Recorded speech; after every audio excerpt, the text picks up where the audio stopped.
Three.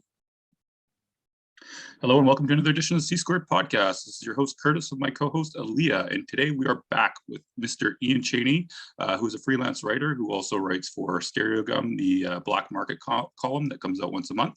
And he has graciously agreed to do, I think we're doing two parts of this. We're going to be talking about gateway metal today. This came about from a Twitter conversation that we had. I don't even remember how this even came about, but we just decided to talk about this today. So Ian, thank you for joining us, and welcome to the chaos.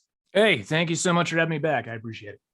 You're very welcome. So Aaliyah is going to start with the interrogation discussion. Sure. So let's just start off with a baseline. How would you define gateway metal?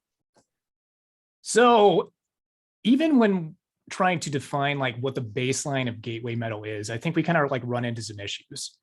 So I think the easiest way for me to explain it is going to be metal that is both available and accessible. And it needs to be available and accessible to like the nth degree, where even like your grandma could get a hold of it, right? I think that that's what constitutes gateway metal to me. Now, I'm sure we'll get into this down the line, so this is kind of like a teaser of foreshadowing, but what's interesting to me is what's happened to gateway metal in the past 10 years because of the internet and streaming. So the internet has taken care of the availability problem. So it almost makes it seem like anything can be gateway metal. So what it comes down to is going to be like, what is accessible? And I think that's something that we'll talk more about down the line. Cool. I have an opinion. Okay. Go ahead. But actually, Aaliyah, let's hear your definition of gateway metal first before I give mine. Oh, I'm an uneducated music lover. I don't really know. I guess in my mind, I would define it as auditorily accessible, something that people who are from the mainstream are likely to grip onto and recognize. So having basic song structure, having melodic elements that they can cling to. It's kind of an amorphous definition, but I guess that would be how I define it. Fair. I know we're kind of going off, and I'm really, really sorry for getting us off topic, or not off topic, but off the rails already. Ian, do you think like a band like Sepultura would be gateway metal, out of curiosity? I'm so glad you brought that up, because I think gateway metal is going to be extremely contextual, and it's going to be based on the person that wants to crash the gates, number one, what gate they want to crash, what time they're crashing the gate. Because I'll tell you, Curtis, we're nearly the same vintage. There was a time I think we would both say that Fishbone was a gateway band. And I do not think that's true anymore. And I think that goes back to the availability problem, because Fishbone was off of streaming services for so long that I think people forgot about them. But yeah, as far as gateway metal being accessible, the interesting thing about metal is that so much of what we consider to be gateway bands, I don't know if they're actually accessible or not. We're talking on the aftermath of Master Puppets becoming the #1 downloaded rock song on iTunes. And I would argue that Master Puppets is an extremely complex work. And yet here it is back in the mainstream again. Here's one thing I wanted to bring up because of the accessibility point that Aaliyah brought up. So Master Puppets, I think, is a great example, because I personally don't necessarily think it's accessible to the average Joe. You know what I mean? That's fair. Anyways, Aaliyah, go on with your questions. I just wanted to pipe in on that. Well, Ian, I was looking at and trying to understand a piece that you wrote about a metric that we could use to kind of think about this. The Iron Maiden number. Yeah. Can you explain what that is and how you came up with it? Sure. So the Iron Maiden number, I don't know if there's going to be baseball fans that are listening to this, but it's roughly analogous to this baseball concept called wins above replacement, where you have a you have a generalized baseball player that's called a replacement level baseball player. The assumption is that anybody that is above that value plays in the major leagues. Anyone below that value should not be playing in the major leagues. They should be in the minor leagues, right? So it tethers everything to this null value, and it's a way for baseball smarks, which would be smart marks, to kind of have a better handle on which players are stars and which are, for lack of TLC is back because, Tom wrote about that in Stereogum today. So which players are scrubs? We'll get the word scrubs back in the lexicon. So what I wanted to do was take Iron Maiden and have them set as a null value and try to figure out what were bands' popularity based off of Iron Maiden. So I set Iron Maiden as a straight 100 value, and bands above that were considered to be like mega gateway bands. Like Metallica topped the list because, of course, Metallica is the most popular metal band on the planet right now. And anything that was below that is kind of like sinking more into, sinking more into the underground, with 0 being the marker of what constitutes above and below the underground. So like, as an example, the stuff that we typically cover in the black market, unfortunately, scores about -100 because it is extremely underground and not popular. This is another, if my editors are reading this or listening to this on Stereogum, we do very important work there. Definitely, we're getting the important bands out there. Please ignore the -100 value. Yeah, I think I still think, it's important to talk about those bands, but yeah, I get what you're saying.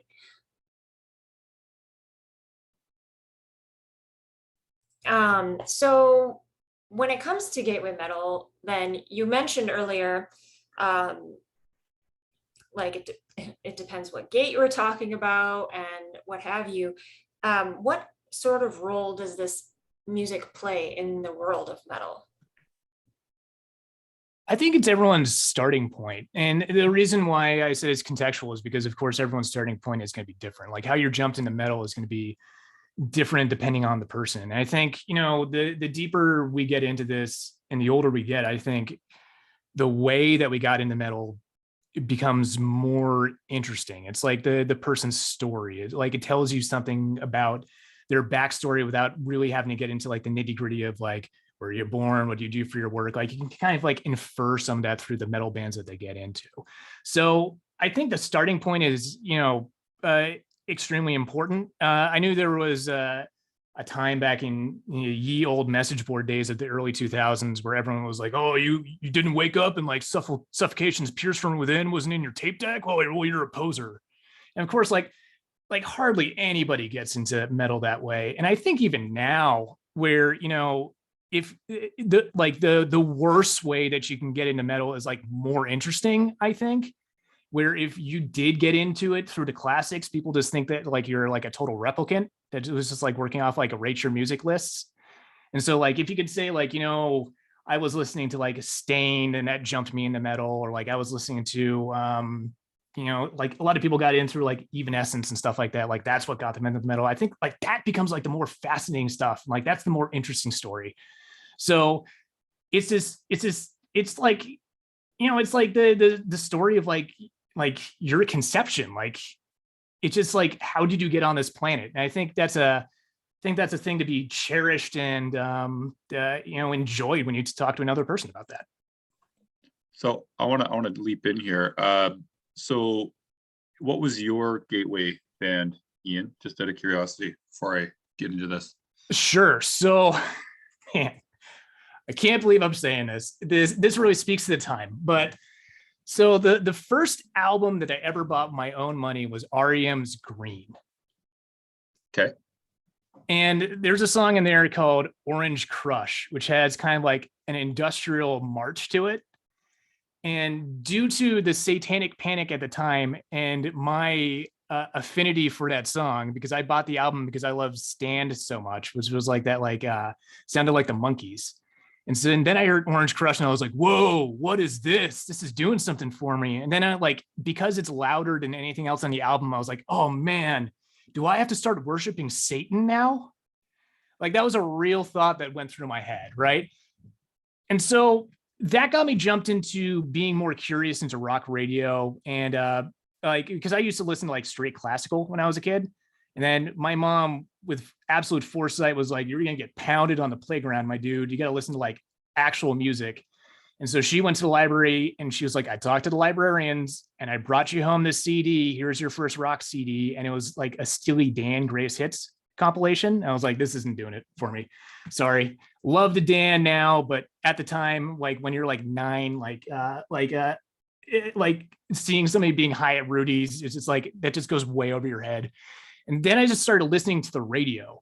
And the cool thing about the radio in the area was that it played old and new stuff in the same block. So my intro to metal was hearing stuff like Alice in Chains and Soundgarden in the same block as Black Sabbath.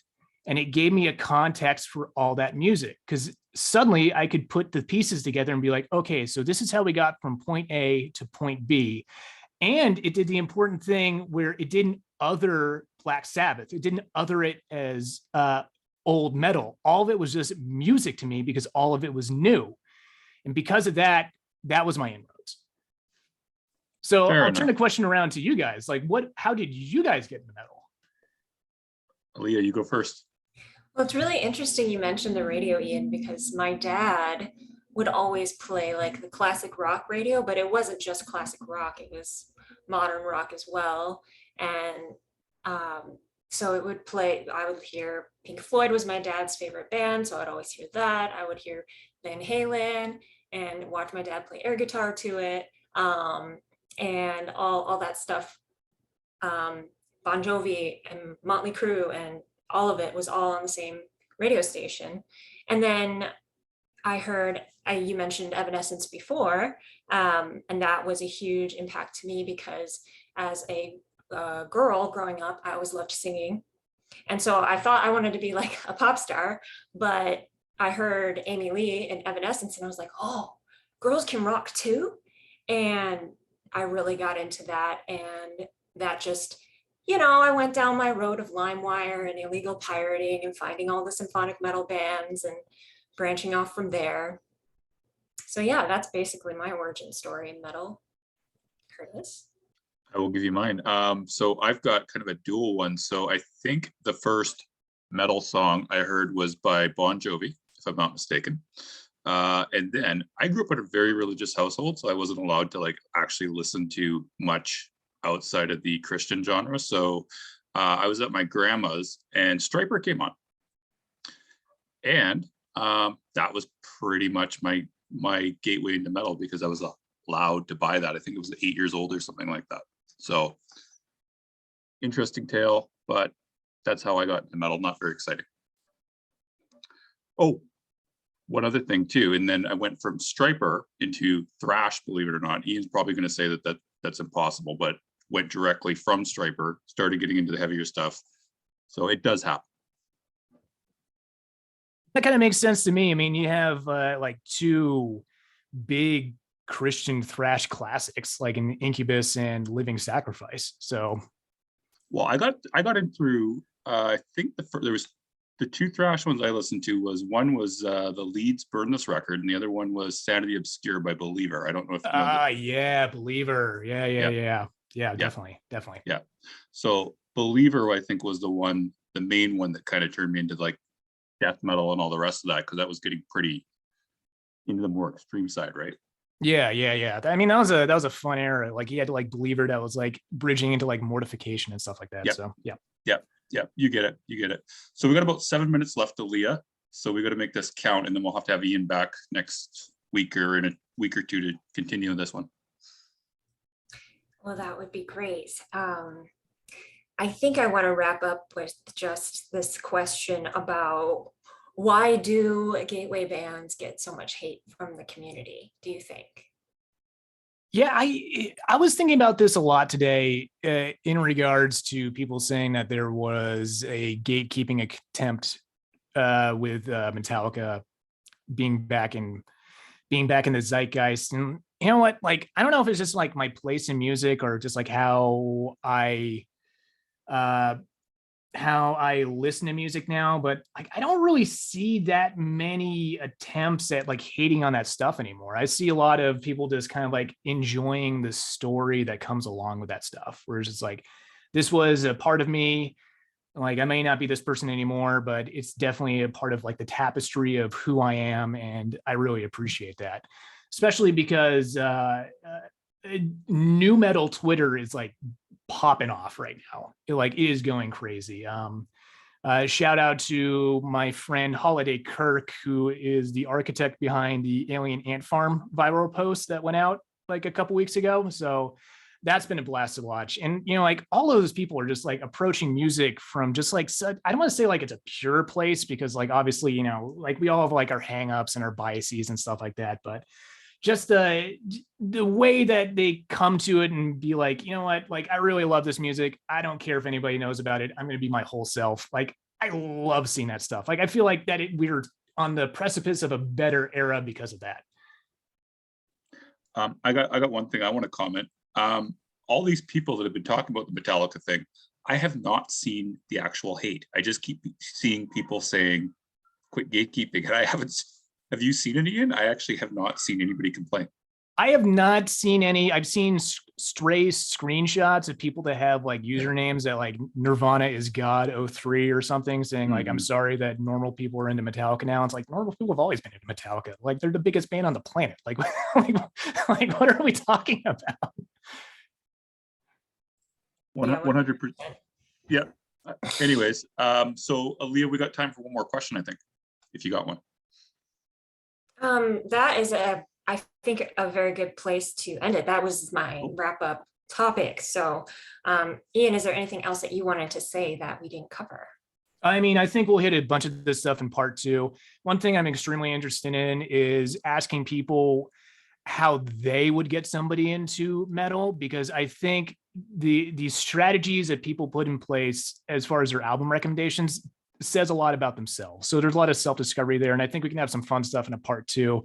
If we all just pitch, if we all imagine that, we don't know anything about metal and we're trying to get each other into metal, I think that'd be a great episode. Cool. That sounds super fun. Yeah, I'm down for that. Curtis, anything else? All right, well, you heard it here. Not first, I hope.